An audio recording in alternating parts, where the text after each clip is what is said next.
ácida, e aí do estômago nós vamos passar ao intestino.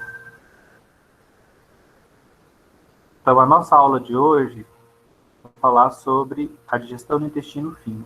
E como eu falei para vocês, gente, todas as funções que nós vimos previamente, caso nós as perdêssemos, elas não são vitais. A gente seria capaz de... As secreções digestivas presentes no intestino fino são capazes de fazer a digestão completa do alimento. Mesmo que a produção de ácido gástrico fique reduzida, mesmo que a produção de saliva esteja reduzida, ou a pessoa nem tenha mastigado direito, já engoliu, então a saliva nem agiu, ou o estômago também estava sem produção de suco gástrico adequada, ou fez uma cirurgia bariátrica que reduziu muito, ou fez um caminho alternativo, né, para a passagem do alimento, enfim. A digestão, de fato, acontece no intestino fino. Então é aqui que nós vamos quebrar os 4 grupos de substâncias que nós falamos na primeira aula. Eu terminei os desenhos ontem, vou mandar para vocês. Então é agora que, de fato, minerais e vitaminas serão absorvidos, porque eles só são absorvidos, eles não precisam ser digeridos. E os grupos que precisam ser digeridos, os lipídios, os carboidratos, as proteínas e os ácidos nucleicos vão ser todos quebrados de forma definitiva no intestino fino.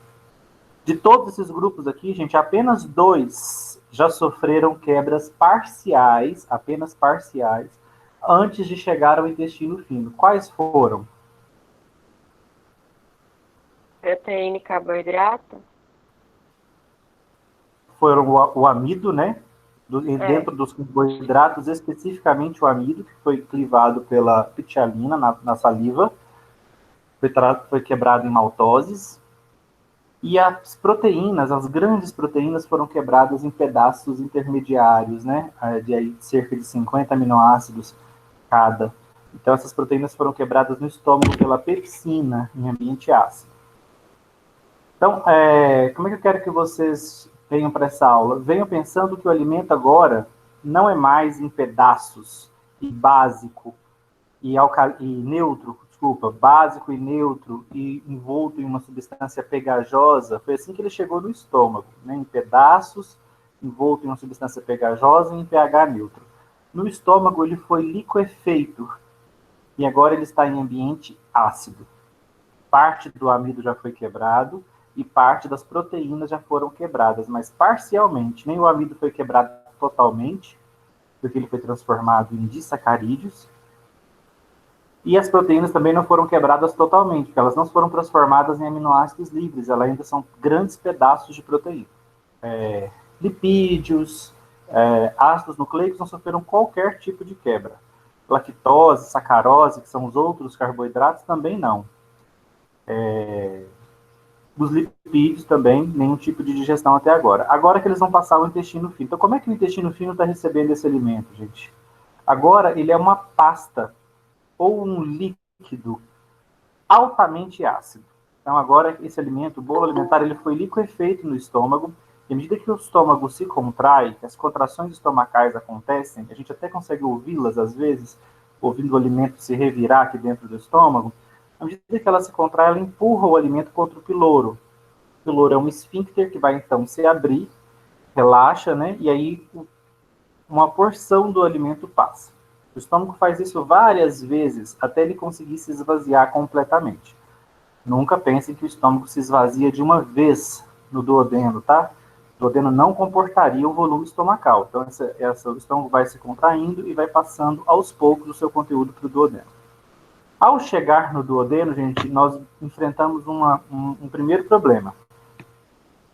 A barreira mucosa do duodeno não é tão poderosa quanto a estomacal. Ela não é capaz de neutralizar o ácido gástrico.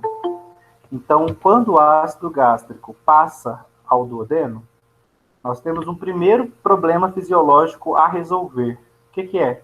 Vocês acham que é importante que seja feito de cara, já que o duodeno não tolera o ácido gástrico?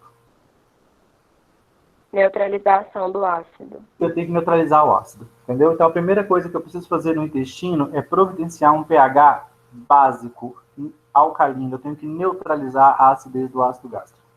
Olá, professor, mas o estômago suporta? Sim. a barreira mucosa do estômago é rica em íons bicarbonato e é mais espessa, então ela consegue conter a acidez gástrica.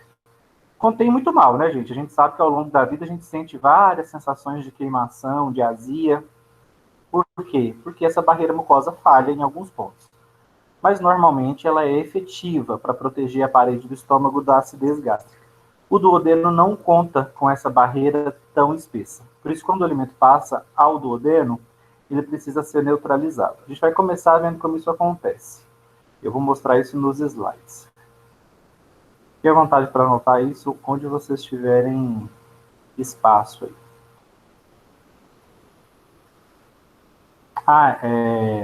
Com a turma de vocês eu cheguei a falar do fator intrínseco, não falei na última aula? De todas as funções biológicas que a gente viu agora no trato, até agora, né, no trato gastrointestinal, a produção do fator intrínseco é a única vital, tá? Eu não posso deixar de produzi-lo, caso contrário, eu vou ter uma anemia fatal. Esse slide aqui, ó, do fator intrínseco, tem uma pergunta sobre ele, a pergunta lá no estudo dirigido, esse slide aqui responde. Quem está fazendo estudo dirigido já deve ter entendido essa dinâmica, né?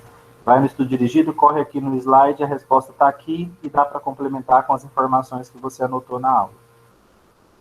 Quem faz esse caminho, gente, não tem nenhuma dificuldade na disciplina, né? Você responde o estudo dirigido bonitinho, vem aqui no slide, põe a resposta bem completa, complementa com o que eu disse na aula, com o que você entendeu. Esse caminho aí não tem erro. Eu reforço, quem não faz o estudo dirigido tem poucas chances de se sair bem na disciplina. E quando eu falo bem, gente, não é só na prova, não, tá? É no aprendizado. Vocês são profissionais da saúde. Eu não preciso ficar aqui argumentando sem parar que um profissional da saúde humana precisa conhecer o corpo humano. A disciplina que explica o corpo humano é a fisiologia. Então, assim, vocês ficam profissionais muito capengas, muito mal formados, já de começo de curso, vocês não entendem nem o corpo humano. E as profissões que vocês escolheram são profissões que interferem no corpo humano, na saúde humana. Então, não pensem na disciplina como, preciso estudar para tirar uma nota boa na prova, para passar ou para conseguir um 6. Tentem ter uma visão mais de futuro. Vocês precisam disso daqui para serem bons profissionais. E, inclusive, para vocês saírem bem nas próximas disciplinas. Eu tenho certeza que vocês vão muitas vezes lembrar de mim, para os professores do futuro aí, das próximas disciplinas, falar, vocês já sabem isso aqui, né? Vocês já viram, vocês sabem como é que funciona a absorção no intestino, vocês conhecem o coração, vocês conhecem o sistema circulatório. Professores de agora para frente vão deduzir que vocês já sabem isso, porque eles sabem que vocês já tiveram fisiologia. Eles não vão ficar voltando, explicando isso aqui de novo, não. Ó, o nosso alimento, enfim, chegou no intestino delgado. O intestino delgado, então, ele é responsável pela digestão propriamente dita dos 4 grandes grupos de nutrientes, né? Proteínas, lipídios, carboidratos, ácidos nucleicos. E ele também é o sítio de absorção, tá, gente? O intestino fino, ó, ele é dividido em 3 partes. Aqui, recebendo o alimento do estômago, a primeira parte do intestino fino se chama duodeno. Depois nós temos o jejuno. E a última parte do intestino fino é o íleo. Tá? O intestino fino aí, ele é uma tubulação longa, tá? Bastante longa, deve ter entre 6 e 7 metros de comprimento. E essa tubulação, bastante fina, ela fica enovelada dessa forma como vocês estão vendo aqui, dentro do nosso abdômen. Tem pregas, conseguem ver aqui as pregas? Ó? Tem pregas mantendo essas alças enoveladas. Por isso não é incomum que muitas vezes essas alças se dobrem. Lembra que eu disse que o intestino é uma coisa bem assustadora, é coisa de filme de terror. Você consegue imaginar isso aqui se mexendo? Né? Essas vísceras enoveladas assim se mexendo? É algo bem desagradável até de imaginar. Mas é isso, o intestino é uma tubulação que é capaz de desenvolver peristalse, né? Ela se contrai para empurrar o alimento por essas 3 partes, duodeno, jejuno e íleo. As 3 partes do intestino, gente, são especializadas em absorção de nutrientes. Então, a peristalse no intestino é lenta, mas tem um motivo para ela ser lenta. Por que ela é lenta? Porque eu quero que haja tempo para que as moléculas, as macromoléculas sejam quebradas em moléculas menores e que todas elas sejam absorvidas. O processo de intestino é fabuloso, tá, gente? Para vocês terem uma ideia, no nosso intestino grosso não chega uma única molécula de glicose. Você pode ingerir a lactose do leite, a sacarose das frutas, o amido, né, presente nas plantas. Eles vão ser quebrados em glicoses livres, e essas glicoses são completamente absorvidas no intestino. As bactérias do fino, né? As bactérias do intestino grosso não veem glicose. O alimento percorre, para vocês terem uma ideia, 1 centímetro por minuto. Por isso, o alimento, da hora que ele entra no intestino fino, pelo duodeno, e a hora que ele sai do intestino fino pelo íleo, porque o íleo joga o alimento direto aqui, ó, no seco, que é a primeira parte do intestino grosso. Então, ele sai do intestino fino pelo seco, e aqui eu tenho um outro esfíncter. Esse esfíncter é a válvula ilho-secal. Fácil de entender, né? Ilho-secal, porque ela separa o íleo do seco, que é a primeira parte do intestino grosso. Isso aqui é anatomia, né? Então, o alimento passa aqui dentro do intestino fino cerca de 3 a 5 horas. E aí, todo esse processo, o que sai do intestino fino, gente, já são nutrientes que nós não fomos capazes de absorver, ou não fomos capazes de digerir. Então, aqui vai ter um pouco de gordura, que nós não absorvemos totalmente. Aqui vai ter vai ter bastante celulose, as fibras vegetais que nós não conseguimos digerir. Tudo isso vai chegar aqui no intestino grosso. O que chega no intestino grosso são sobras. São alimentos para as bactérias que vivem aqui dentro do intestino grosso. O que é importante para nós, nucleotídeos, aminoácidos, glicose, ácidos graxos, glicerol, isso nós absorvemos no intestino fino, tá bom? Se forem ter dúvidas, vão abrindo o áudio aí e vão me perguntando. Então, enfim, nosso alimento chegou no intestino fino. Essa grande tubulação, onde a digestão de fato vai se completar e os alimentos serão absorvidos. Oi? Tem como você repetir essa parte aí do intestino grosso? Do esfíncter? Ah, do esfíncter? Tá. Ó, lembra que eu falei, né, que sempre que uma seção do trato gastrointestinal termina e a outra começa, eu tenho um esfíncter. Então, eu tinha um esfíncter entre o esôfago e o estômago, era o gastroesofágico. Eu tinha outro separando o estômago do intestino fino, o piloro. E agora a gente tem um terceiro esfíncter que separa o intestino fino do grosso. Então, ele está aqui, ó, entre a última parte do intestino fino, que é o íleo, e o começo do grosso, que é o seco. Por isso que esse esfíncter se chama válvula ilho-secal. Então, ele fica aqui impedindo que as fezes que tem no intestino grosso voltem para o fino. E também ele fica contraído, mantendo o alimento dentro do intestino fino por mais tempo. Porque quanto mais tempo o alimento ficar aqui no intestino fino, isso maximiza a nossa absorção de nutrientes. Então, a gente espera que o alimento fique entre 3 e 5 horas dentro do intestino fino, para que haja uma absorção plena dos nutrientes. O que depois sobrar, que não foi absorvido, a gente lança no intestino grosso, que vai ajudar a compor as fezes, tá? O que passa para o intestino grosso ainda é uma solução pastosa, líquida, pastosa, que chega no intestino grosso. Ela vai se solidificar em fezes aqui dentro do intestino grosso. Tudo certo? Entendeu? Certinho, obrigada.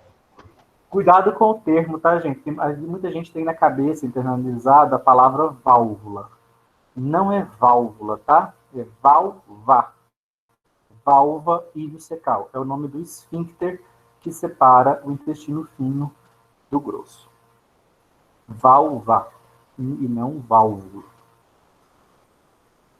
Como eu disse para vocês, o intestino fino, isso é característica de todos os nossos epitélios que absorvem substâncias. O nosso intestino fino, como eu falei para vocês, ele é o sítio de absorção. É ele que vai absorver medicamentos que a gente toma, os venenos que a gente toma, os pesticidas, os agrotóxicos. É ele que vai absorver todos os nossos nutrientes. Essa aqui, gente, é uma foto como se a gente estivesse vendo por dentro do intestino. Tá vendo que a parede do intestino não é uma parede comum, ó? Ela é toda dobrada. Essas dobras tem um objetivo, gente, aumentar a superfície de contato, aumentar a área de contato que tem o alimento. Pensem o seguinte, você está com uma folha sulfite na mão, ela tem uma superfície de contato, né? Uma área, e ela ocupa um espaço. Se você dobra, pregueia essa folha, você vai perceber que você conseguiu pegar uma superfície grande e comprimiu ela numa superfície pequena. É a mesma ideia da cortina, aquela cortina dobrada. Quando você junta ela, você pega uma cortina imensa e consegue compactar toda aquela área num espaço pequeno quando você dobra ela. As mulheres que usam aqueles vestidos plissados, né, dobradinhos, elas sabem disso. Elas precisam comprar muito mais tecido para fazer uma saia, porque o tecido vem todo dobrado. Então, uma área grande você consegue compactar numa área pequena. É essa a ideia, gente, das vilosidades intestinais. Cada dobra dessa no nosso intestino se chama vilosidade. Tá bom? É porque a parede do nosso intestino, para conseguir compactar um espaço maior, para ter mais contato com o alimento e ter mais chances de absorver nutrientes, a parede do nosso intestino se dobrou. Cada uma dessas dobras, dessas pregas, a gente chama de vilosidade. Tá vendo? Aqui em cada dobra, eu tenho várias células de absorção. Várias células de absorção do alimento. A célula que absorve os nutrientes no intestino, ela tem um nome bem fácil, ó, entero, de intestino, cito, de célula, célula dos intestinos, enterócitos. Tá? Então, esse aqui é uma foto de um enterócito. Cada uma dessas célulazinhas que vocês veem aqui, formando uma prega da vilosidade, uma dobra na parede do intestino, cada célulazinha dessa aqui é um enterócito, uma célula incrível, tá? Com uma alta capacidade de absorver nutrientes. Ela capta os aminoácidos, os ácidos graxos, o glicerol, a glicose presente aqui na luz intestinal, absorve e olha onde ela lança, ó, direto na circulação sanguínea. Esses nutrientes vão cair na circulação sanguínea e vão ser levados para o fígado. Vocês vão ver que o próximo órgão a receber os nutrientes absorvidos pelo intestino é o fígado. E há um motivo biológico para isso. Entenderam, gente, a ideia das vilosidades, das pregas que aumentam a superfície de contato do intestino? Para vocês terem uma ideia, o nosso intestino, se a gente pegasse essas vilosidades aqui, essas dobras, e esticássemos elas, nós teríamos uma área de cerca de 250 metros quadrados, compactada dentro dos nossos intestinos. Olha que coisa fabulosa que são as vilosidades, né? A forma de compactar espaço dentro do nosso intestino. Pra vocês terem uma noção, 250 metros quadrados são uma quadra de tênis. Então, se a gente esticar as nossas vilosidades, elas ocupariam, se a gente esticasse a parede do nosso intestino, porque ela está dobrada, né? Ela é uma cortina dobrada. Nós esticássemos essa cortina, nós ocuparíamos uma área de 250 metros quadrados, uma quadra de tênis. Essa é a área de absorção do nosso intestino fino. Simplesmente fabuloso, né? O que torna essa área de absorção ainda mais ampla? É porque, gente, além da parede dobrar, a dobra da parede é chamada de vilosidade. Tá vendo que em cada vilosidade é formada por várias células, né? O epitélio simples do intestino se dobra e aí cada célula dessa daqui é um enterócito. Se vocês repararem agora num enterócito ampliado, ó, uma célulazinha dessa daqui ampliada, olha a membrana dele, gente. A membrana do próprio enterócito também se dobra numa estrutura parecida com as vilosidades, só que a vilosidade é uma dobra da parede. Essas dobras aqui estão na membrana de cada enterócito. Então, cada enterócito tem uma membrana em franja. Gente, essas dobras da membrana do enterócito têm o mesmo objetivo. Elas também aumentam a superfície de contato da célula com o alimento e maximizam a absorção de nutrientes. Então, mesma função das vilosidades. Aumentar a superfície de contato intestinal com o alimento. para maximizar a absorção. A dobra da parede eu chamo de vilosidades. Vilosidades do intestino. São dobras, invaginações do epitélio da mucosa intestinal, ou seja, a parede da mucosa se dobra. Já essas projeções da membrana de cada enterócito, eu vou chamar de microvilosidades. São projeções da membrana das células epiteliais da mucosa intestinal, aumentando a superfície de contato. São duas formas do intestino aumentar a área de contato com o alimento. A membrana do enterócito é pregueada, como uma cortina, e a própria parede do intestino também é pregueada. Tá? Então, as vilosidades e as microvilosidades aumentam a área de contato do intestino com o alimento, e com isso maximizam a absorção de nutrientes. Ok com essa parte? Sim. Vocês vão ver aqui que Vocês vão ver aqui nesse slide que o enterócito tem múltiplas funções, tá? A principal função que eu quero que vocês não deixem de lembrar é que é uma célula para absorver nutrientes. Não tem outra célula de absorção de nutrientes no nosso trato gastrointestinal. Quem absorve nutrientes são os enterócitos. E ele vai absorver o nutriente não na forma grande, ele vai absorver na forma menor, na forma digerida. Então, o enterócito não absorve proteínas, né? Aquelas pessoas leigas que juram que tomam colágeno e o enterócito dela absorve colágeno. Jamais, né? O colágeno é uma proteína enorme, uma longa cadeia de aminoácidos. Ele vai ser quebrado em aminoácidos separados, e aí o enterócito vai absorver aminoácidos. Ele vai absorver alanina, triptofano, cisteína, leucina, prolina. Ele vai absorver aminoácidos. Amido, aquele longo polímero de glicoses, ele não absorve. Ele vai absorver cada glicose separada uma da outra. Ele absorve glicoses isoladas. Tudo isso a gente precisa digerir.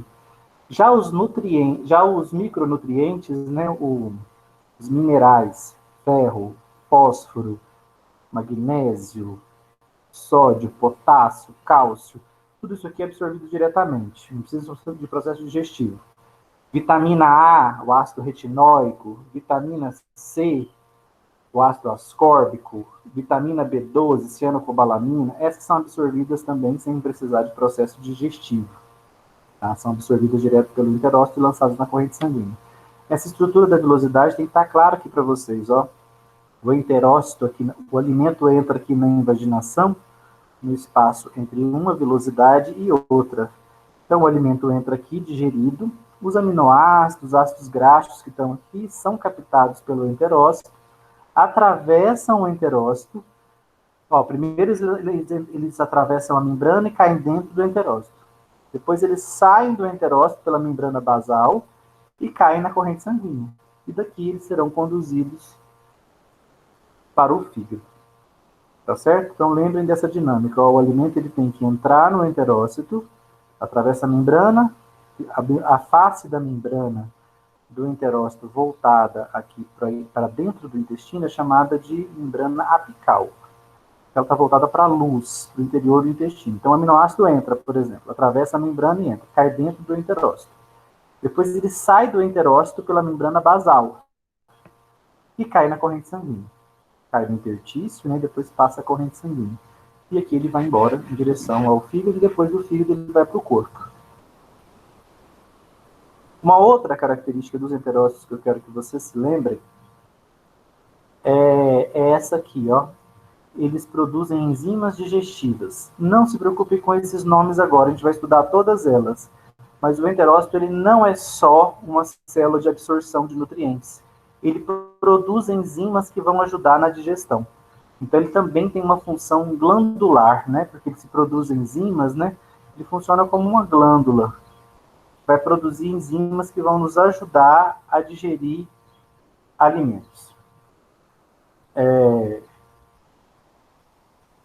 Na parede do nosso intestino, além dos enterócitos, a gente tem umas células especializadas, que eu queria que vocês conhecessem nesse slide. Uma delas é a célula S. Ela produz um hormônio chamado secretina, E qual é a função da secretina? Tornar as secreções digestivas do intestino básicas, ou seja, enchê-las de íons bicarbonato. Então, a secretina é um hormônio para tornar as soluções digestivas básicas. A gente vai ver isso com detalhes daqui a pouco. E a célula I, ela produz um hormônio chamado colecistocinina. Olha que nome terrível. Quem já fez os desenhos, viu que eu escrevi CCK em um desenho. CCK que está no desenho é esse hormônio aqui, ó. Colecistocinina. A gente chama ela de CCK. É uma abreviação do nome dela, porque também o nome dela é pesado, né? Então, a célula colecistocinina, o que aquela colecistocinina faz? Ela estimula a secreção de bile e de suco pancreático. Então, a produção das soluções digestivas importantes no intestino, que são a bile e o suco pancreático, é estimulada pela colecistocinina. Quem produz esse hormônio? A célula I. É uma célula da parede do intestino, tá? Uma célula diferenciada.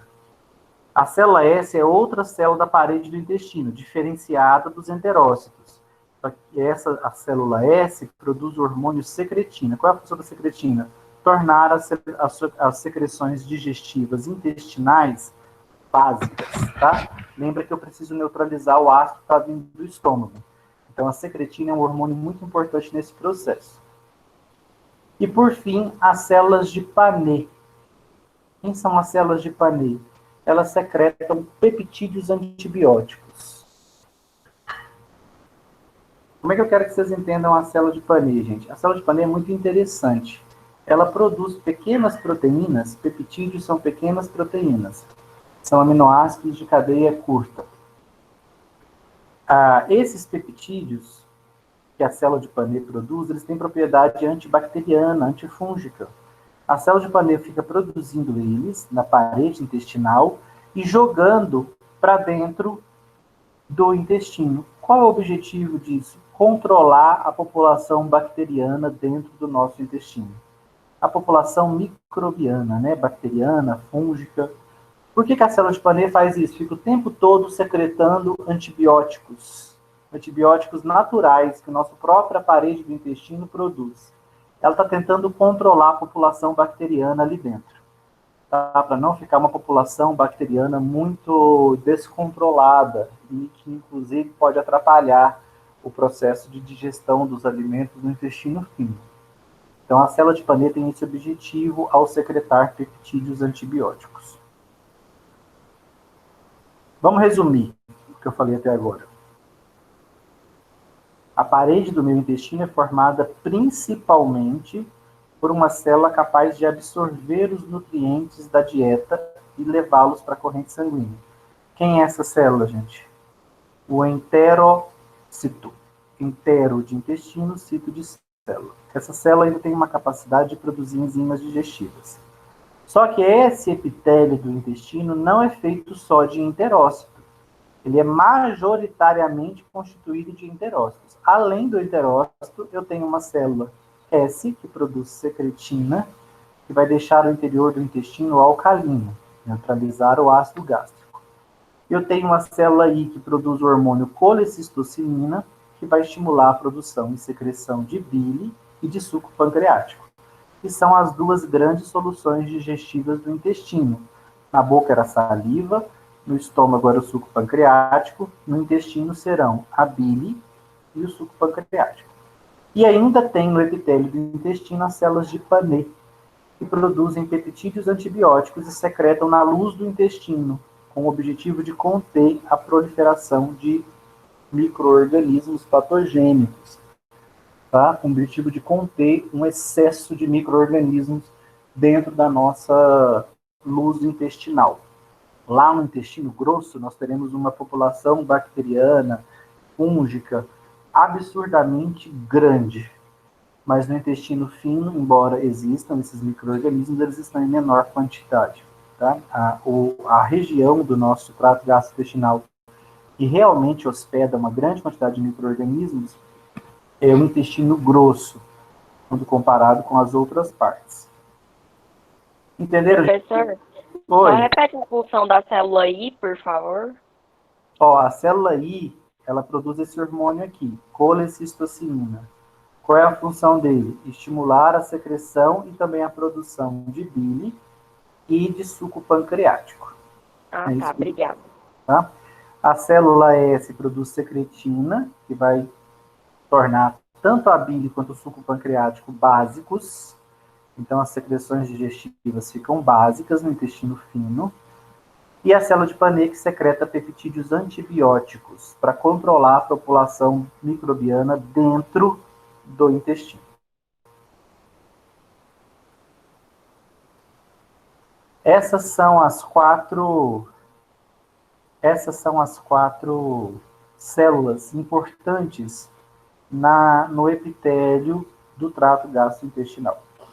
Eu tenho entrado em contato com os professores que dão biologia celular para vocês, e também histologia, porque eu quero que vocês vejam essas células aqui lá na biologia celular, para quando vocês chegarem na fisiologia, essas células já não sejam estranhas a vocês. Então, algumas células importantes do corpo, eu quero que sejam apresentadas para vocês lá na biologia celular. Eu estou vendo com o professor de biologia celular para ele incorporar isso lá na disciplina dele. Então, enterócito, neurônio, hepatócito, fibroblasto, são células que seriam interessantes que vocês já conhecessem lá da biologia celular, para que aqui vocês só revissem essa informação e a gente pudesse partir para a fisiologia de fato, né? O que de fato as células fazem no nosso organismo, por que elas são importantes.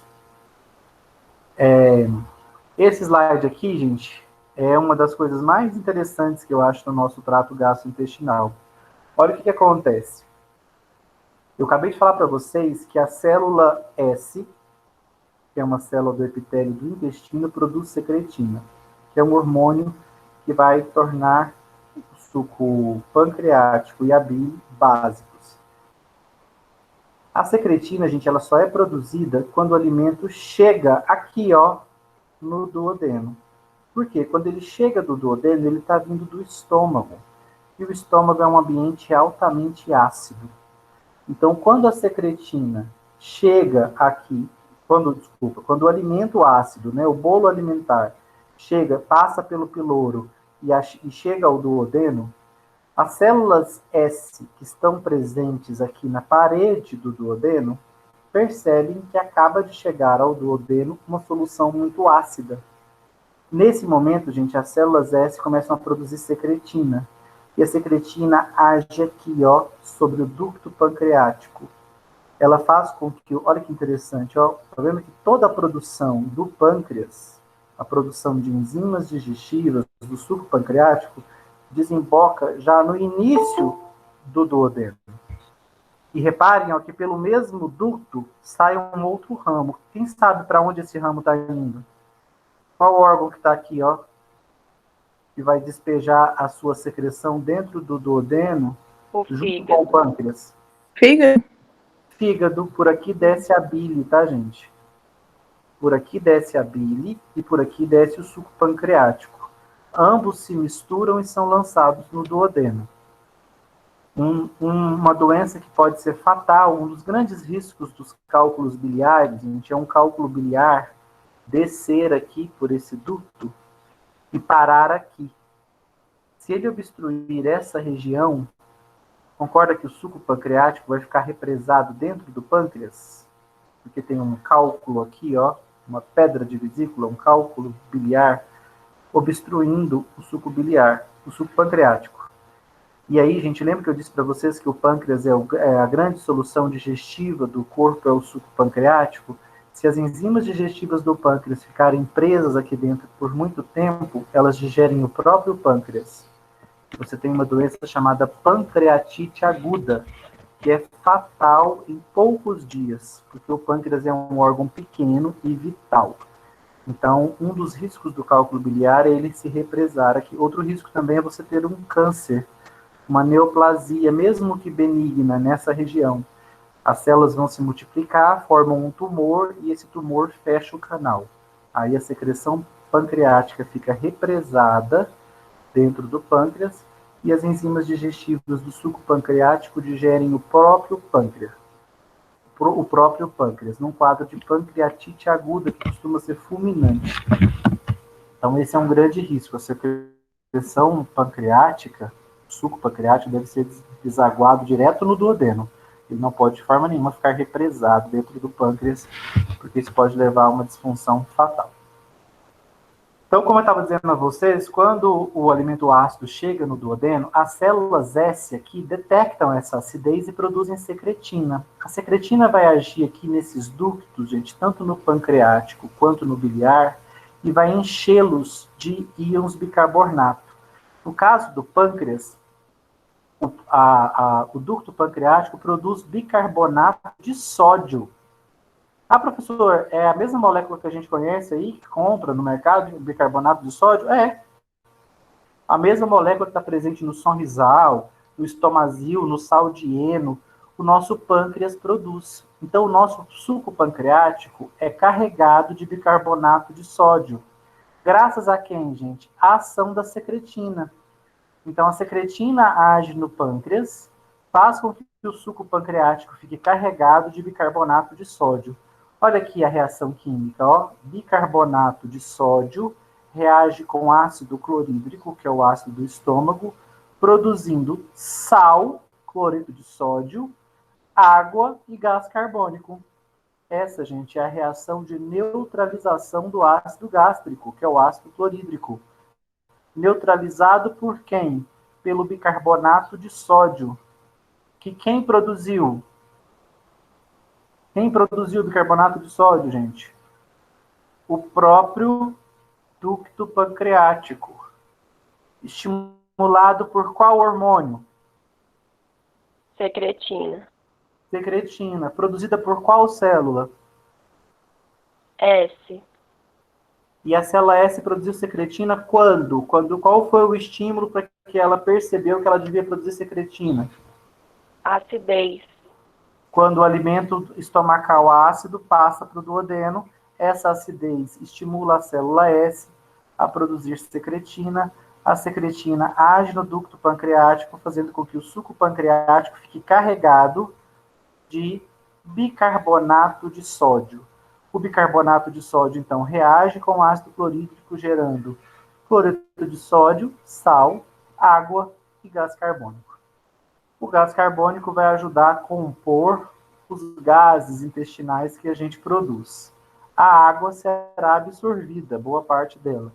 O sódio e o cloreto também serão absorvidos no intestino, tá bom? Então é assim que eu neutralizo o ácido gástrico.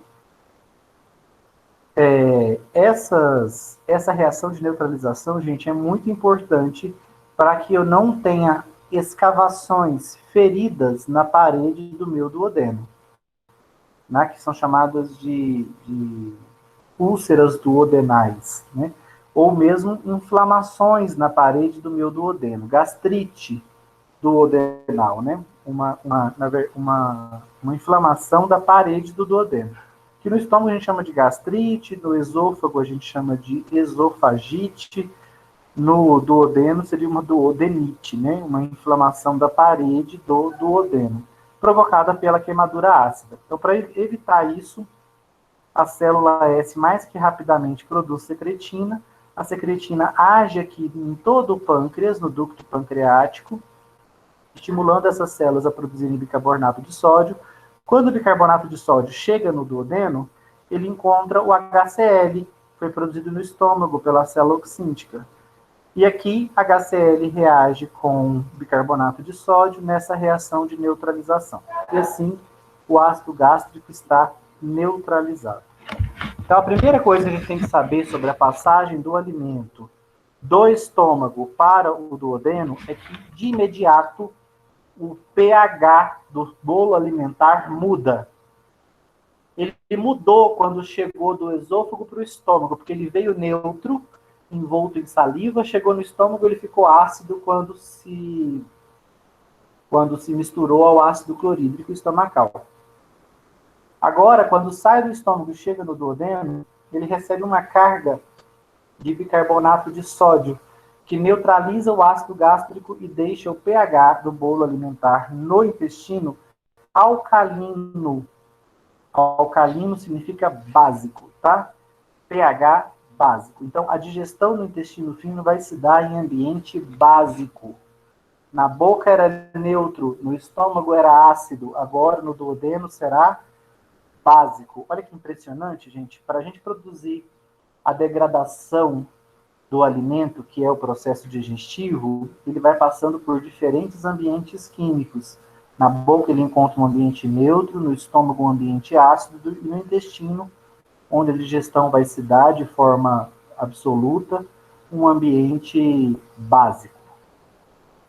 Eu preciso que vocês façam perguntas aí dessa primeira parte, entender a ideia da passagem do alimento pelo intestino, vilosidades e microvilosidades, enterócitos, funções de enterócitos, as demais células que formam o epitélio intestinal, célula S, célula I, célula de Panay, e a neutralização do ácido gástrico assim que o bolo alimentar chega ao duodeno, pelo bicarbonato de sódio produzido pelo ducto pancreático.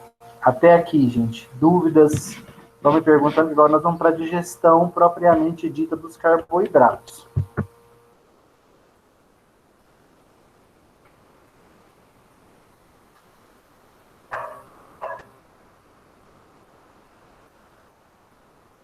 Professor?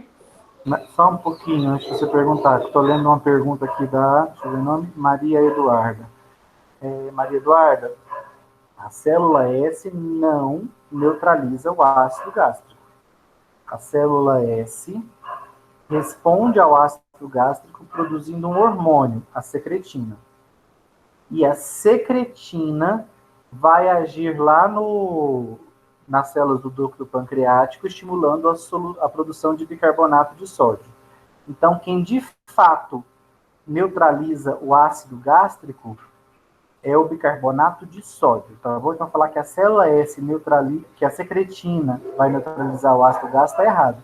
A secretina vai estimular a produção do bicarbonato de sódio e o bicarbonato de sódio é que vai neutralizar o ácido gástrico. Tá bom? Eu escrevi errado, professor. Obrigada. Tá, joia. Professor, uma nossa sala está sem internet e só agora ele conseguiu ter. Se pediu, o senhor aceita?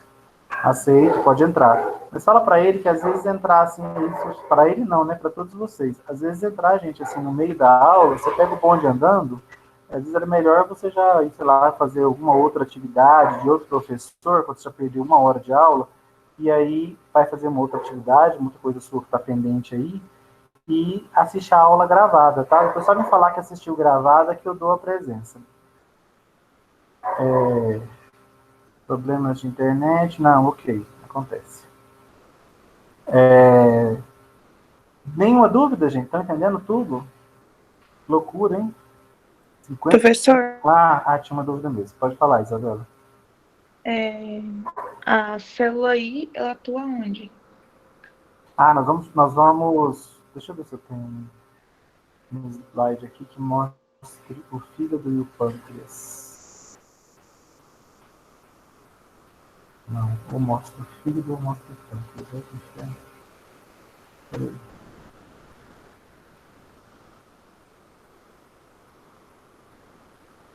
Tem que ser isso aqui mesmo. Beleza.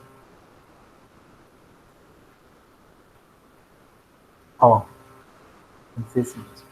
A célula I, eu falei que ela produz outro hormônio, né? A colecistocinina. A gente chama de CCK. Onde o que a célula I faz? Ela produz colecistocinina. Esse hormônio vai agir, gente, sobre o pâncreas, mas não sobre o ducto, tá? Sobre as células glandulares aqui do pâncreas. Ó. Elas serão alvo da colecistocinina. E o hepatócito, a célula do fígado, também é alvo da colecistocinina. A colecistocinina é um hormônio. Como todo hormônio, ela leva uma mensagem, né, para o tecido alvo. Então, quando a mensagem da secretina para o ducto produza bicarbonato de sódio. A mensagem da colecistocinina para as células glandulares produz enzimas digestivas. No caso do fígado produza bile. Tá? Então, a colecistocinina é um hormônio que vai fazer o fígado produzir a bile e vai fazer as células glandulares do pâncreas produzirem as enzimas digestivas pancreáticas.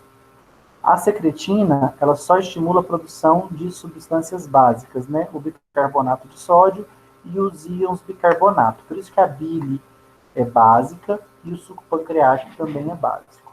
Então, lembra que sempre que nós vamos chegar, né, muito lá na frente, no próximo bimestre, em sistema endócrino.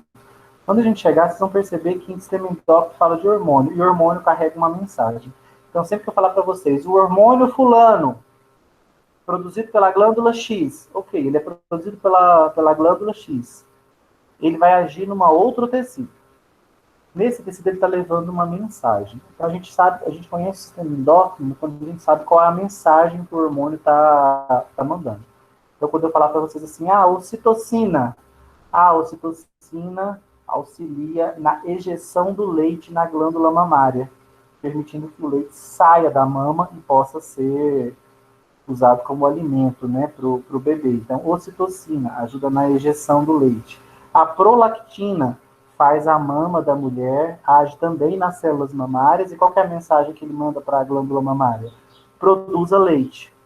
A ocitocina já manda uma outra mensagem, ejete o leite produzido. Então, e são hormônios produzidos aqui, ó, numa glândula dentro do nosso crânio. Então, o hormônio ele é sempre produzido em um local e ele manda mensagem para outro tecido, tá? Sempre pensem nos hormônios como mensageiros químicos, produzidos por uma célula, mas que mandam mensagem para outras. A secretina é um mensageiro químico, né, um hormônio produzido pela célula S, que é uma glândula. Só que a secretina, quando é liberada, ela age sobre o ducto pancreático e o ducto biliar. Qual que é a mensagem que ela manda?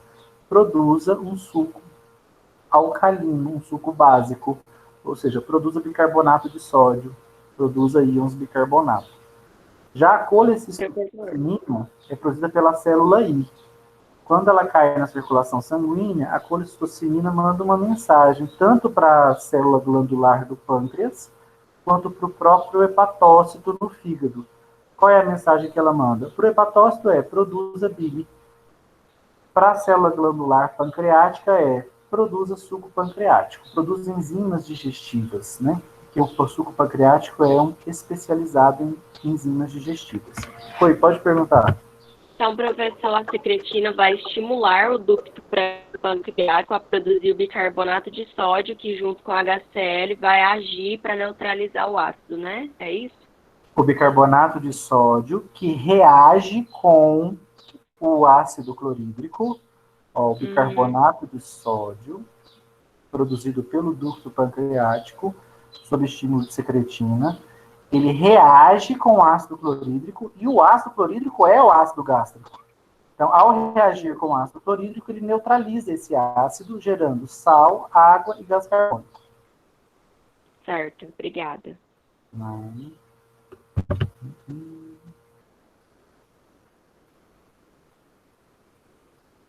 Mais alguma dúvida, gente?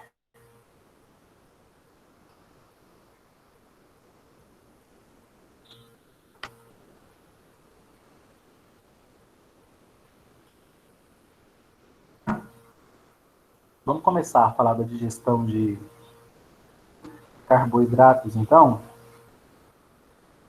E eu quero que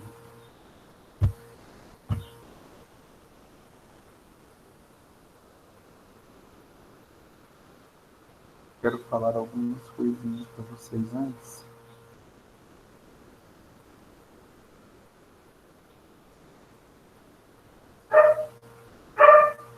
Tá. Gente, eu vou gravar para vocês, porque tem muitos alunos que chegaram depois. Vocês viram no grupo, né, que tem colega de vocês que não tem nem acesso ao Moodle ainda. Então, é normal que esses colegas não estejam muito perdidos. Então, eu ainda estou recebendo perguntas do tipo, professor, tem que te mandar o desenho hoje, né? Então, não tem que mandar desenhos, os desenhos vão ser feitos todos na apostila. A apostila está com previsão para vocês me entregarem ela no dia 11/10, em PDF. Eu vou criar aqui no Moodle, logo abaixo do link que eu coloquei aqui, primeira verificação de aprendizagem, eu vou criar um link assim, entrega da apostila, do primeiro bimestre. Então, é onde vocês vão postar a apostila de vocês, Vamos ver qual vai ser a forma mais fácil de fazer essa postagem, se um PDF, que é a minha preferência, se não for possível gerar um PDF, às vezes um vídeo, a gente já usou em outros, no trimestre passado, também funcionou, é pior para corrigir, mas na pior das hipóteses pode ser também. Então vamos criar um ambiente para você postar a apostila aqui no dia 11/10. Lembrando que a apostila ela é um trabalho diferente que vocês estão acostumados a fazer. Às vezes vocês têm uma disciplina e o trabalho que o professor dá costuma ser um conteúdo extra, uma coisa à parte, que muitas vezes nem é cobrada na prova. A minha apostila, não. A apostila de fisiologia, ela é, na verdade, um material de estudo para a prova.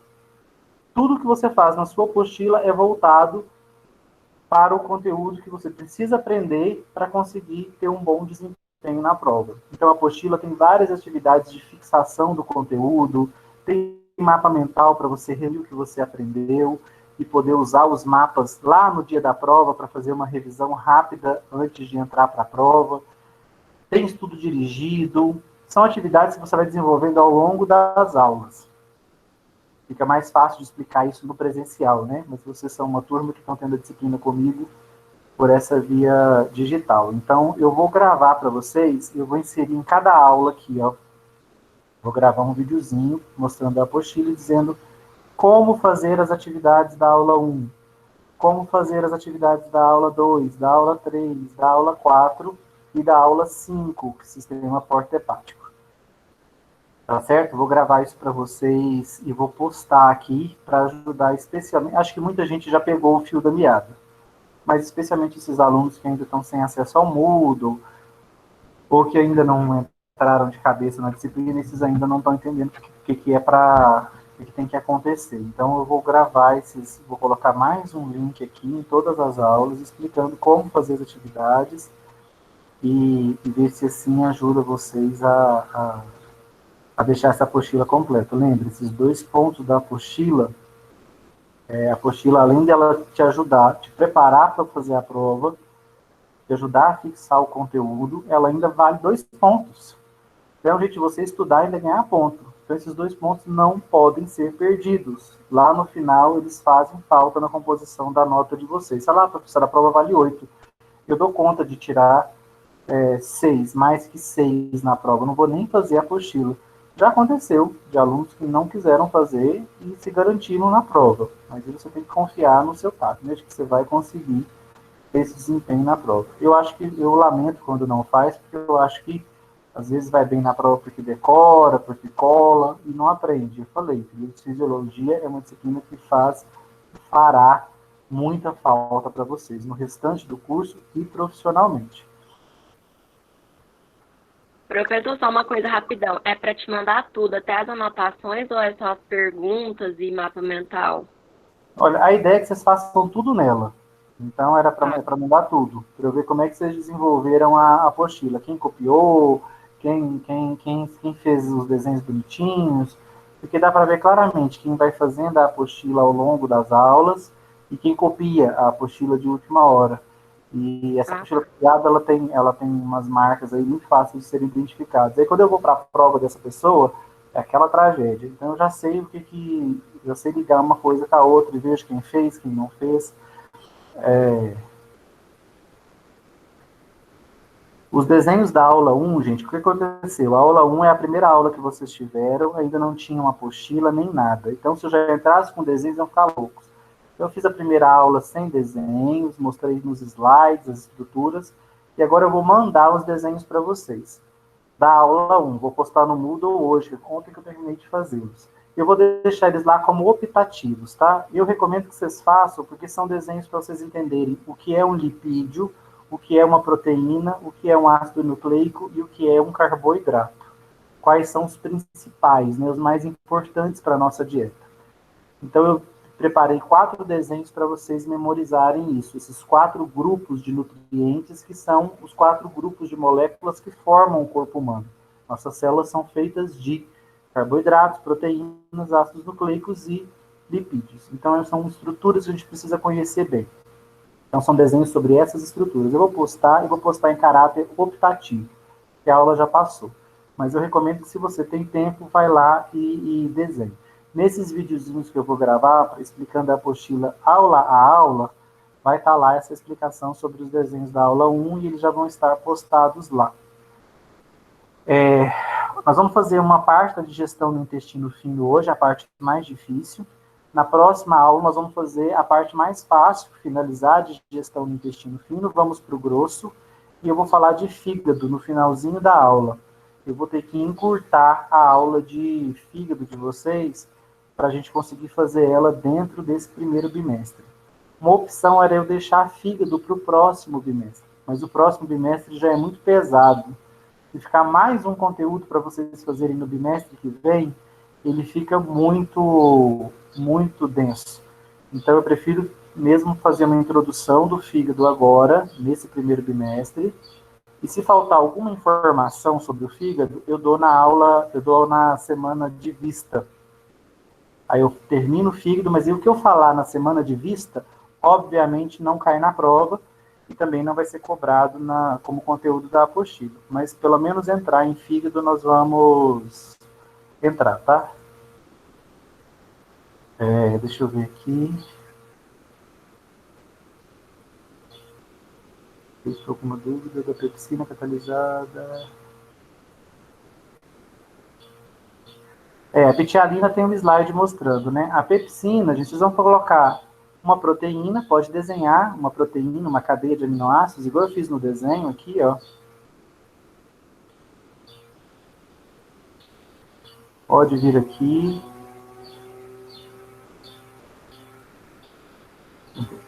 Pode desenhar uma proteína assim, ó, como uma cadeia de aminoácidos. E uma cadeia de aminoácidos. E aí você põe uma seta, escreve em cima pH ácido, pepsina, e aqui na frente você põe essa cadeia quebrada. Então só mostra que uma longa cadeia de proteínas é quebrada em pedaços menores. Né? Um polipeptídeo é transformado em oligopeptídeos.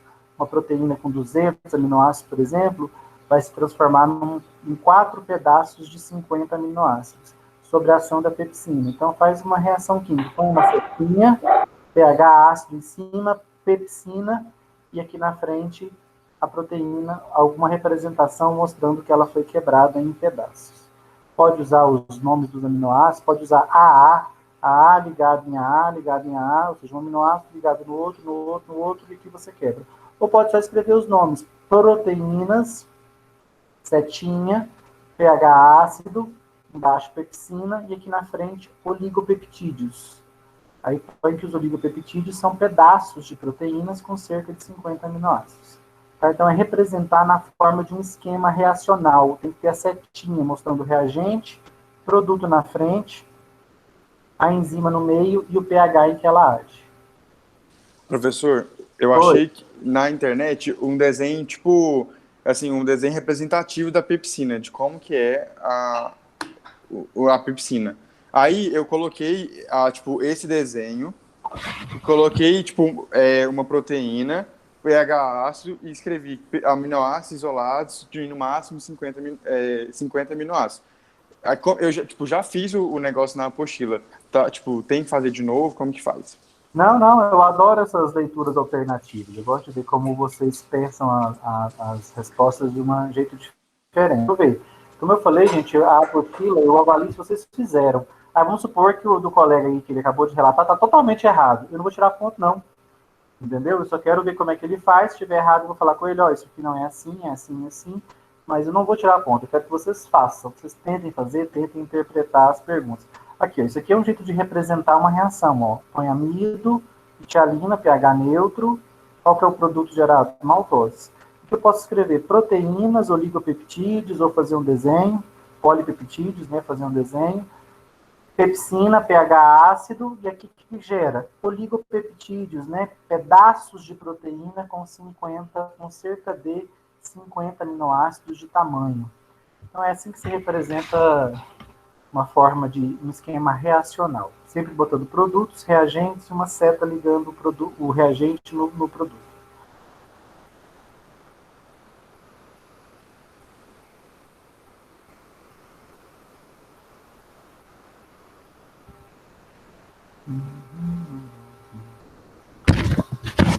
Então vamos lá, gente. Como eu disse para vocês, quando o alimento chega aqui no duodeno, aqui eu estou representando o duodeno. Ó.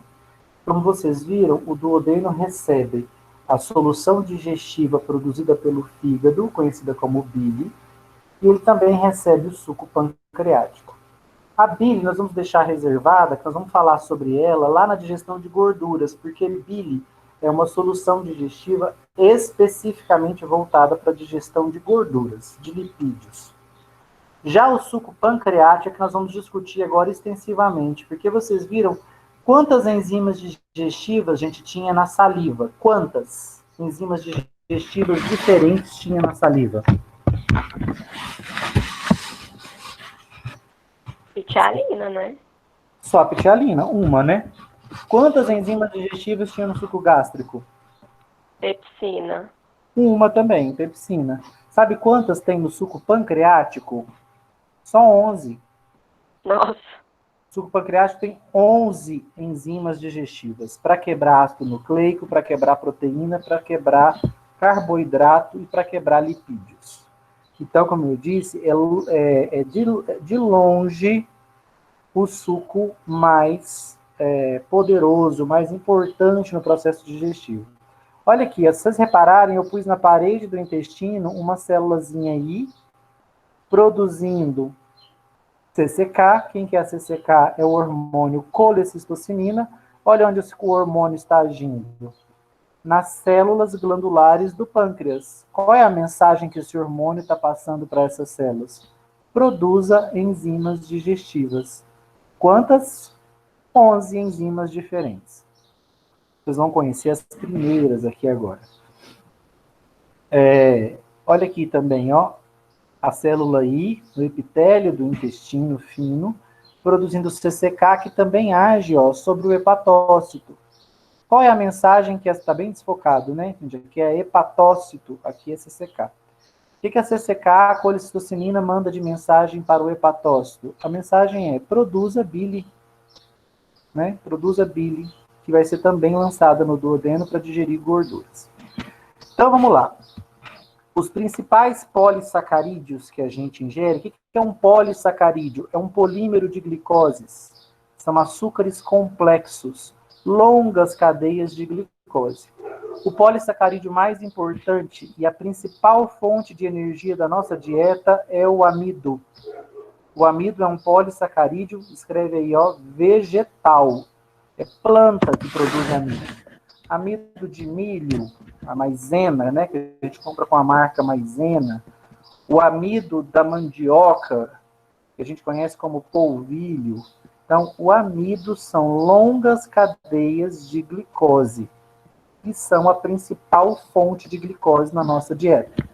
Quando a gente quer emagrecer, o nutricionista já vem de cima do amido, né? Reduzindo o aporte desse açúcar, desse carboidrato complexo na nossa dieta. Então, muitos alimentos que contêm ele, né, que contém a farinha branca é uma fonte de amido. São cortados normalmente da nossa dieta ou drasticamente reduzidos. Quem é o glicogênio, professor? Glicogênio, gente, é uma cadeia de glicoses. Uai, cadeia de glicose não é o amido? Qual que é a diferença do amido para o glicogênio, então? O glicogênio é de origem animal, tá?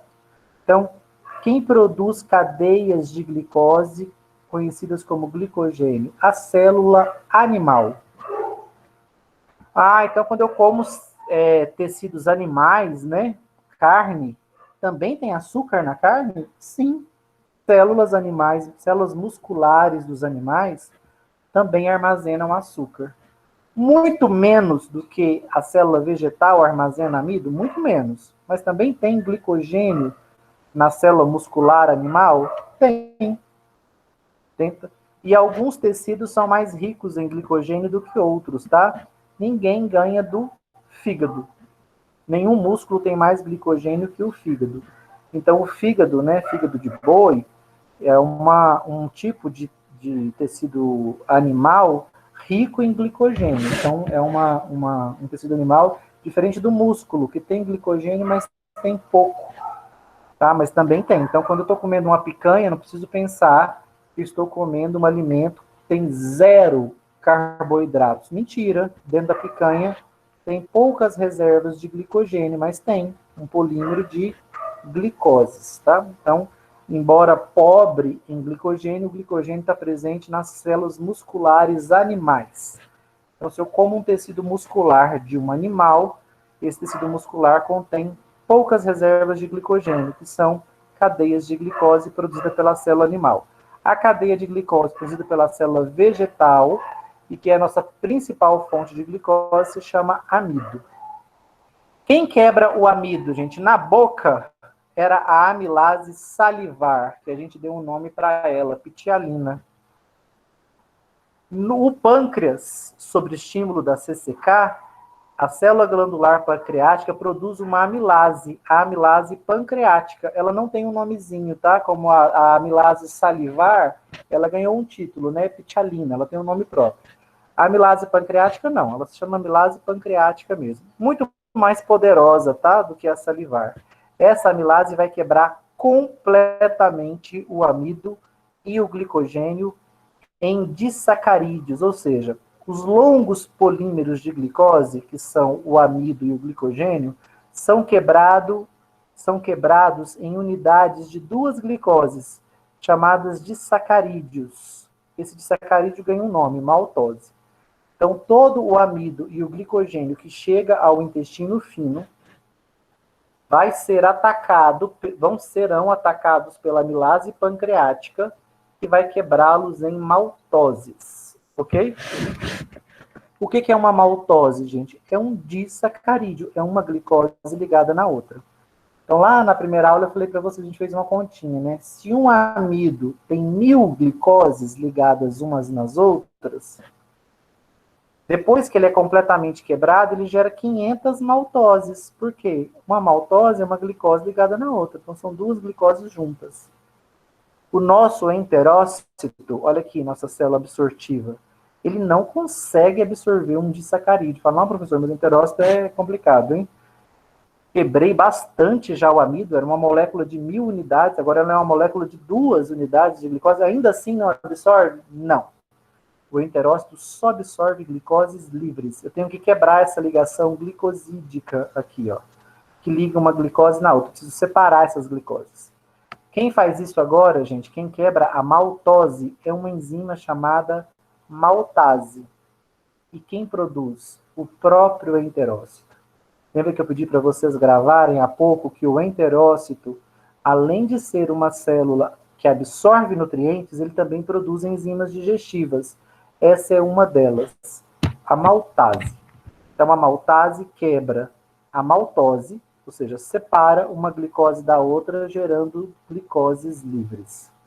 Então, pensa o seguinte, um amido que tem 1000 glicoses unidas umas às outras num grande polímero, é quebrado pela amilase pancreática em 500 maltoses. Essas 500 maltoses são separadas pela enzima maltase em 1000 glicoses livres. Conseguiram acompanhar essa continha? Entender o papel dessas enzimas? Sim. Aqui, gente, no intestino fino, a digestão dos açúcares complexos termina. Primeiro, eles são quebrados em dímeros de glicoses, os disacarídeos, maltoses. As maltoses são quebradas pela enzima maltase, gerando glicoses livres. A glicose livre, gente, aqui está bem ruim de enxergar também no desenho, tá? Quem não entendeu, é monossacarídeo absorvido. Por que a glicose se chama monossacarídeo? Porque é uma única unidade, é uma única molécula, né? Quando eu ligo uma glicose na outra, eu tenho um disacarídeo. Quando eu ligo várias glicoses umas nas outras, eu tenho um polissacarídeo. Então, o poli vira di, o di vira mono. Monossacarídeo. A glicose é o principal monossacarídeo da nossa dieta, que é totalmente absorvido pelos enterócitos e cai na nossa corrente sanguínea. As glicoses serão usadas por absolutamente todas as trilhões de células que nós temos no nosso corpo para a produção de ATPs, de energia, para sustentar o nosso metabolismo, a nossa produção de calor, que é constante. Tá? Então, nós precisamos de um suprimento eterno de glicoses. Por isso, nós nunca paramos de comer. A gente parar de comer, a gente definha, porque o nosso corpo começa a produzir glicose usando as estruturas do próprio corpo. Primeiro ele vai usar as gorduras, depois ele vai usar as proteínas e você vai terminar pele e osso, né? Um estado chamado caquexia, vai ficar caquético. Aquelas pessoas que só estão com a aparência de que estão com a pele sobre os ossos. Por quê? Porque o próprio corpo consumiu os demais tecidos para produzir glicose. Sabe para quê, gente? Olha como o nosso corpo é fantástico, né? Nós temos um tecido muito exigente. Ele não usa outra fonte de energia que não seja a glicose. É o nosso sistema nervoso central. Medula espinhal, cérebro, cerebelo, as estruturas que estão dentro da nossa caixa craniana e dentro da coluna vertebral. Todos os demais tecidos, numa pessoa em inanição, uma pessoa subnutrida, todos os demais tecidos do corpo serão sacrificados para manter o aporte de glicoses adequado para o sistema nervoso central. Então, quando você pega uma pessoa em inanição, ela não tem nada de força muscular, os músculos dela estão sendo destruídos, ela não tem mais gordura, os tecidos, né, estão todos passando por grandes dificuldades, mas ela está lúcida. Porque todo o esforço metabólico do corpo é para transformar as substâncias do corpo em glicose, proteínas e gorduras especialmente, e mandar para o sistema nervoso central para que ele se mantenha são. Né? Quando o aporte de glicose cair muito, vai faltar nutrientes para o sistema nervoso central e aí esse indivíduo vai acabar tendo uma falência múltipla de órgãos, já que o sistema nervoso central está com déficit energético. O nosso sistema nervoso central não tolera falta de glicoses. Por isso que a gente come eternamente. No momento que a gente está dentro da barriga da mãe, né, a gente é alimentado por via placentária, e depois que nasce a gente não para mais de comer aí até a morte. Porque a gente precisa fornecer um aporte de glicose para os nossos trilhões de células. Todas elas vão usar a glicose como fonte de energia para sustentar o metabolismo. Essa história começa aqui, com os polissacarídeos sendo quebrados em glicoses livres, absorvidos pelos enterócitos e lançados na corrente sanguínea. Será papel da corrente sanguínea levar essas glicoses para todas as células do corpo. Além desses açúcares, nós temos, esses são a nossa principal fonte de açúcar, faz um coraçãozinho aqui no amido. Ó. Ele é a principal fonte de glicose da nossa dieta. Já ainda mais para nós, né, que nossa dieta é baseada em carboidratos, em pães, em feijão, em arroz, em macarrão. Esses alimentos são ricos em carboidratos. No Brasil, nós ainda apreciamos muito mandioca, cenoura, batata, que também são vegetais ricos em carboidratos. Então, nossa dieta é toda carboidrato. Por isso que o aporte de açúcares na nossa dieta está mais do que garantido. Muitas vezes ele acontece em excesso. E quando acontece em excesso, ou seja, mais carboidrato, mais glicose do que o seu corpo precisa, o nosso corpo faz algo muito desagradável, né? Pega essa glicose em excesso, transforma em gordura e deposita nos adipócitos. E aí a gente vai ganhando massa gorda. A nossa massa de adipócitos aumenta, o número de células e o volume dos adipócitos aumenta. Nós vamos adquirindo gordura localizada. O corpo faz isso. Oi. Acontece o contrário também, né? Muitas pessoas, por exemplo, que faz musculação, acaba tirando todo o carboidrato, colocando só proteína. Se ele tirar o carboidrato de forma muito violenta, enquanto ele tiver massa gorda, o corpo vai consumir a massa gorda. Aí vai chegar um ponto em que a massa gorda dele vai ficar muito baixa. vocês vão ver alguns desses malhadores aí com menos de 10% de gordura no corpo. Quando a massa de gordura dele ficar muito baixa, e se ele continuar se privando de glicoses, o corpo dele vai começar a usar as próprias proteínas que ele tem. E nesse caso ele tem muita proteína, né? Porque ele desenvolveu a massa muscular dele, então os músculos dele estão repletos de proteína. Nesse caso, o corpo vai começar a degradar a própria massa muscular para conseguir energia.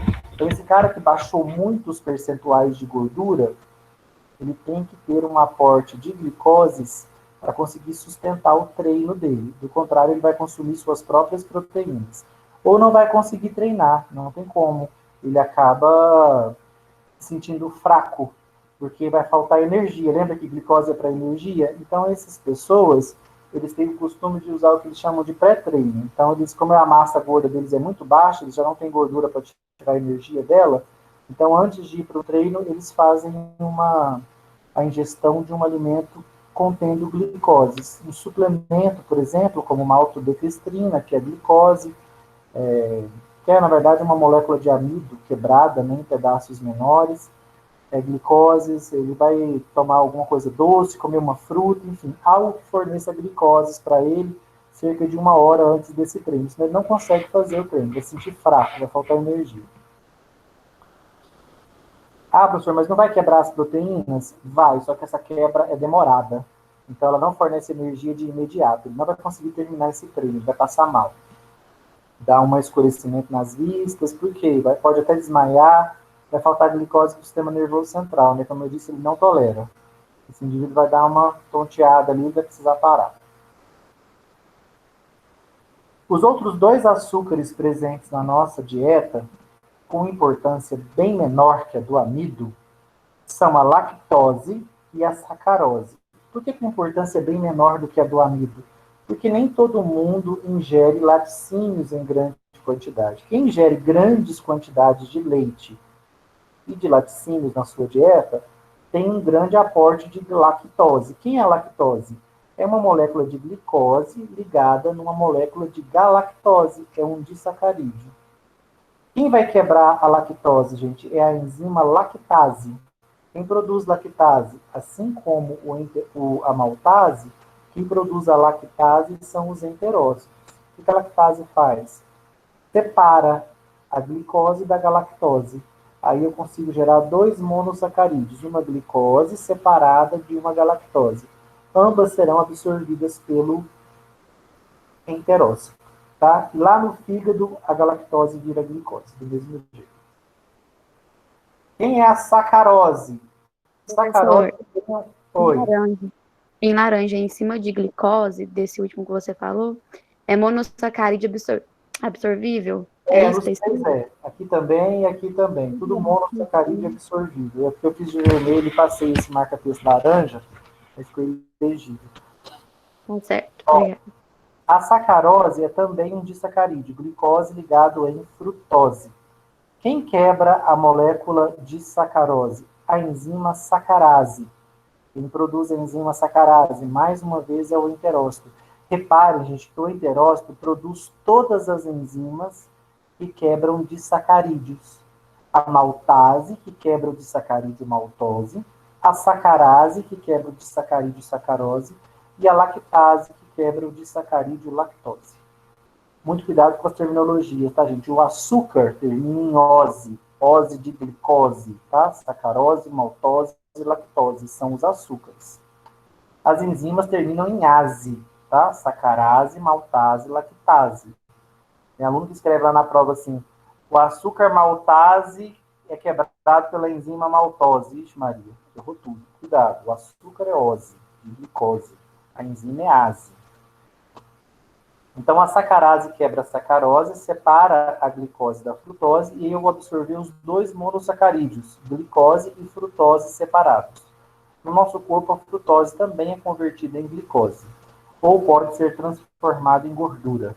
Tá? Ambas, né? Qualquer uma delas pode ser transformada em gorduras quando ingeridas em excesso. A sacarose é o açúcar das frutas, que também é o nosso açúcar branco, bastante presente na dieta de alguns indivíduos. Muitas pessoas conseguem cortar o açúcar branco ou açúcar de uma forma geral, né? Cuidado, tá, gente, para não achar que o demerara, que como é que chama aquele açúcar escuro? Mascavo. Cuidado para não achar que eles não são sacarose. São sacarose, tá? Do mesmo jeito, só que com processos de purificação diferentes, refinados de forma diferente. Mas todos são sacarose. Então, se você corta açúcar da sua dieta, você diminui bastante a ingestão de sacarose. Essas pessoas que cortam açúcar, a sacarose que elas vão absorver, no final das contas, será a sacarose presente nas frutas apenas. A sacarose presente numa manga, numa mexerica, numa laranja, essa será a sacarose que ele vai ingerir. Nós que comemos açúcar, além da sacarose das frutas, a gente ainda ingere a sacarose concentrada, né?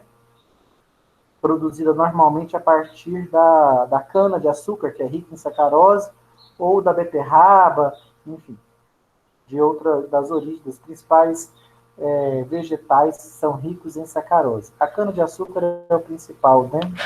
O Brasil, inclusive, foi colonizado em cima da extração de sacarose, da cana-de-açúcar e da produção de açúcar branco, né? Que era uma especiaria vendida muito cara na Europa. Então, o Brasil, a nossa colonização começou com isso, com plantação de cana-de-açúcar visando a produção de sacarose. E continua sendo uma tradição no Brasil, né? Porque depois nós descobrimos que dava para produzir álcool também, a partir da fermentação da glicose na cana-de-açúcar, e aí hoje o Brasil é um país que tem no álcool um dos seus principais combustíveis, né? Para alimentar a nossa frota aí de automóveis. Então tem a ver com a história do Brasil, aí a extração dessa substância, né? Da sacarose. Uma substância que, quando detectada pelas nossas papilas gustativas, especialmente na ponta da nossa língua, gera uma sensação muito prazerosa, que é o sabor doce, muito apreciado, né, pela grande maioria das pessoas, gera um reforço positivo no cérebro, né, e faz com que muitas vezes as pessoas experimentem uma síndrome de abstinência leve quando abandonam de vez a sacarose.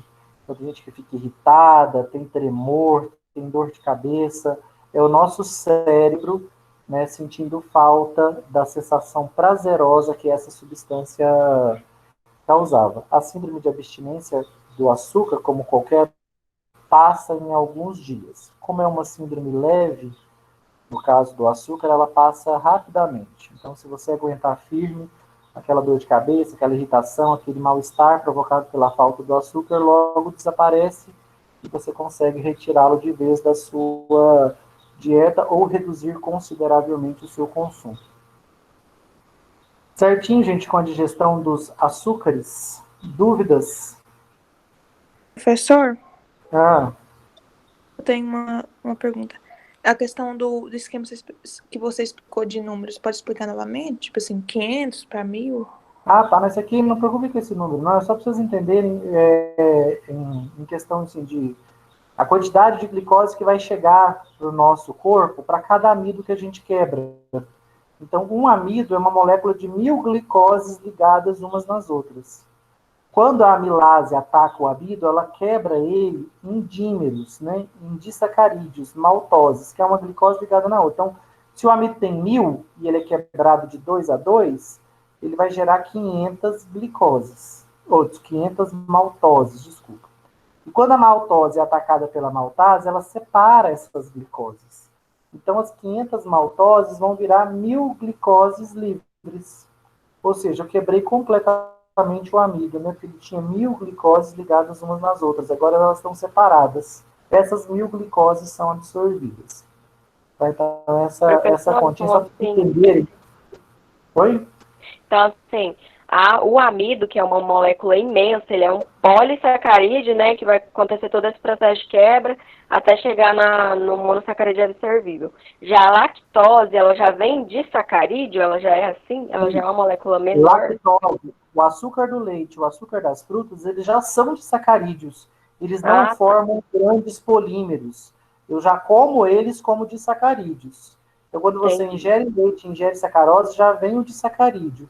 Quando ele chega no seu intestino, a única coisa que o seu intestino tem que fazer é separar um açúcar do outro, a galactose da glicose, a frutose da glicose, no caso da sacarose. E ao separar, você consegue os monossacarídeos que serão absorvidos e vão em direção ao seu fígado. Ah, tá, certo. Uma curiosidade sobre a patologia, eu vou falar rapidamente só porque isso é uma curiosidade. Alguns indivíduos, mas não todos, podem ter uma produção deficitária de lactase. O que acontece com esses indivíduos? Eles têm pouca lactase. Se tem pouca enzima lactase, eles não vão digerir bem qual açúcar, gente? Lactose. Se você não quebrar a lactose no intestino fino, o que acontece? Ela vai permanecer lactose, ou seja, glicose ligada em galactose. Eu consigo absorver a lactose? Não. Não. Então, se eu não produzo lactase e eu não quebrar a lactose, gente, o que vai acontecer com ela? Ela vai passar direto pelo intestino fino, porque ela não é absorvida. E quando essa lactose chegar no intestino grosso, ela é um nutriente nobre. Ela é um açúcar que nunca chega no intestino grosso. Numa pessoa saudável, uma pessoa que produz lactase, a lactose é completamente quebrada, a glicose e a galactose são completamente absorvidas no intestino fino. Então, isso aqui nunca chega no intestino grosso. Mas em quem não produz lactase, se ele tomar leite ou derivados do leite, essa lactose vai passar direto pelo intestino fino, porque não tem lactase, e vai chegar no intestino grosso. Gente, lactose no intestino grosso é uma festa para as bactérias do intestino grosso. É um nutriente que elas nunca têm acesso, um nutriente nobre. Elas vão atacar essa lactose, vão se alimentar dela e vão produzir uma série de gases e ácidos que irritam o intestino. Por isso, quando essa lactose chegar no intestino, a produção de gases e de ácidos aumenta. E aí ela vai ter cólicas intestinais, muita flatulência e um desconforto intestinal imenso. Por quê? Festa das bactérias. As bactérias vão estar se alimentando de um nutriente nobre que elas não costumavam receber, que não chega no intestino grosso, mas que agora está chegando. E à medida que elas se alimentam deles, elas produzem substâncias que irritam o intestino e muitos gases. Por isso, essa pessoa tem bastante flatulência, dor abdominal, distensão abdominal, a barriga incha. Então, muitos problemas para quem tem deficiência de lactase, que é geneticamente determinada, tá? Com o passar do tempo, algumas pessoas reduzem a produção de lactase. Isso é uma coisa geral? Claro que não. Tem gente que produz lactase normalmente o resto da vida, pode tomar leite, laticínios, o quanto quiser, que não vai ter nenhum desconforto intestinal. As pessoas que têm deficiência de lactase, nós vamos dizer que elas são intolerantes à lactose. Por quê? Porque elas não toleram lactose. E por que não toleram lactose? Porque elas não têm a enzima lactase. Quando eu não tenho a enzima para digerir determinado nutriente, eu sou intolerante a esse nutriente. Tá? Então, na falta da enzima para digerir lactose, me torna intolerante à lactose. Tá certo? Professor, isso é devido a algum problema, questão dos enterócitos, não produziu? É que é automático assim mesmo do corpo, pode acontecer? Genético. Os heterócitos não produzem. E aí a pessoa tem deficiência na produção de lactase e ela vai sempre ter complicações quando ela ingerir leite, porque tem lactose. Essa é a grande dificuldade dessas pessoas. Gente, nós tínhamos que ter entrado em proteína hoje, hein? Sangue e fogo. Oh, meu Deus. Professor, na questão da lactose, o povo faz aquelas propagandas de remédio para combate à lactose. Funciona? Tá. Gente, vamos colocar, quem já não tiver dúvidas, não quiser acompanhar mais, pode pôr o nome aqui, o curso já pode sair da sala. Eu vou respondendo as dúvidas de quem tiver. Então, vamos lá. Existe no mercado... Então, primeiro eu vou fazer uma pergunta para você que perguntou. Como é que você trataria esse problema? que você acha que a pessoa precisava tomar? O que eu tenho que consertar nesse indivíduo? Intolerante à lactose. O que precisa mudar nele? Ai, complicou. Porque a lactose ela surge, ela é derivada ao leite, A certo? lactose é o disacarídeo do leite. Só que quando ele chega no intestino dessa pessoa, fino, ela não digere porque ela não tem lactase. Então, qual que é o problema dela? Como é que você conserta o problema dela? Não tem. Professor, no caso, injetaria enzimas que digerisse a lactose? Enzima da lactase. Injetaria enzima. Injetaria onde? No sangue? Não, Eu quero... no remédio já não. Esse remédio para intolerante à lactose já não vem. Não é a enzima? Pois Que ela tem então, que digerir? é nesse raciocínio que eu quero que vocês cheguem. O cara, o problema dele é que ele não tem lactase. Então, como é que ele precisa para resolver o problema dele? De lactase. Nós não temos como fazer o enterócito voltar a produzir lactase. A gente não consegue fazer isso. Mas nós temos lactase sintética. Então, o que o indivíduo que não produz lactase faz? Ah, ele quer comer uma torta cheia de leite, né, de derivados do leite, com leite condensado, com diabo 4. O que ele vai fazer? Ele vai tomar a enzima lactase antes, dar um tempinho, né, para a enzima chegar lá no intestino, e aí ele vai tomar a sua torta, o seu leite condensado, o seu copo de leite, enfim, o leite ou o derivado do leite. Então ele vai fazer isso depois de ter tomado a lactase. Espera que essa lactose chegar lá no intestino dele, ela já vai ser atacada pela lactase. Não a lactase que ele produz, porque ele não produz. Pela lactase que ele tomou, sintética. Então, como é que eu reverto isso? Fazendo uso de lactase. Cuidado, tá? Para não pensarem que essa intolerância é 8 ou 80, que ela é absoluta. Ou eu produzo lactase e não tenho problema com leite, ou eu não produzo de jeito nenhum e tenho muito problema com leite. Tem vários perfis intermediários aí, tá? Tem gente que produz lactase parcialmente. Aí ele tolera a ingestão de pouco leite. Se ele exagerar no leite, ele já vai começar a passar mal, porque daí um pouco de lactose chega no intestino grosso. Então, essa intolerância, ela é muito individual. Tem gente que é muito intolerante, tem gente que é parcialmente tolerante, e tem gente que não tem nenhum problema de intolerância. Produz normalmente a lactase e pode ingerir leite tranquilamente, que não passa mal. Vocês vão ver uns ignorantes aí na internet falando do leite quase como se fosse um veneno, que o leite faz muito mal, que todo mundo que toma leite passa mal. Conversa fiada. Algumas pessoas têm intolerância à lactose, outros podem ser alérgicos a proteínas do leite. Tirando esses indivíduos, os demais toleram o leite normalmente. É preciso lembrar que nós somos mamíferos, né, gente? Nosso primeiro alimento é o leite. Então, nós somos, sim, geneticamente preparados para digerir o leite. Afinal de contas, é o nosso alimento base na primeira infância. Com o passar do tempo, algumas pessoas podem reduzir a produção de lactase e elas acabam tendo dificuldades na digestão da lactose do leite.